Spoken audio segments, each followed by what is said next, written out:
एक छोटे से गांव में रमेश नाम का एक किसान रहता था। उसकी जिंदगी बहुत ही कठिनाइयों से भरी हुई थी।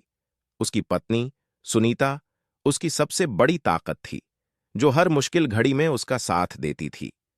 दोनों का एक छोटा बेटा था, राजू, जो उनकी दुनिया का केंद्र था। एक दिन अचानक राजू बीमार पड़ गया। रमेश और सुनीता ने अपनी पूरी जमा पूंजी उसकी दवा और इलाज में लगा दी, लेकिन उसकी हालत दिन ब दिन बिगड़ती गई। गांव में अच्छा डॉक्टर नहीं था और शहर ले जाने के पैसे उनके पास नहीं थे। रात के समय सुनीता रोती हुई रमेश से बोली, अगर कुछ हुआ तो हम क्या करेंगे? मैं अपने बेटे को खो नहीं सकती। रमेश ने उसकी आंखों में आंसू देखकर कहा, हमारी किस्मत में जो लिखा है वही होगा, लेकिन हमें उम्मीद नहीं छोड़नी चाहिए। रात भर दोनों जागते रहे। राजू के पास बैठे उसकी देखभाल करते रहे।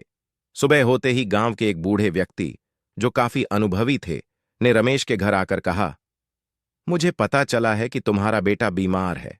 मैं कुछ जड़ी बूटियों से इलाज कर सकता हूं, लेकिन इसके लिए हमें भरोसा रखना होगा।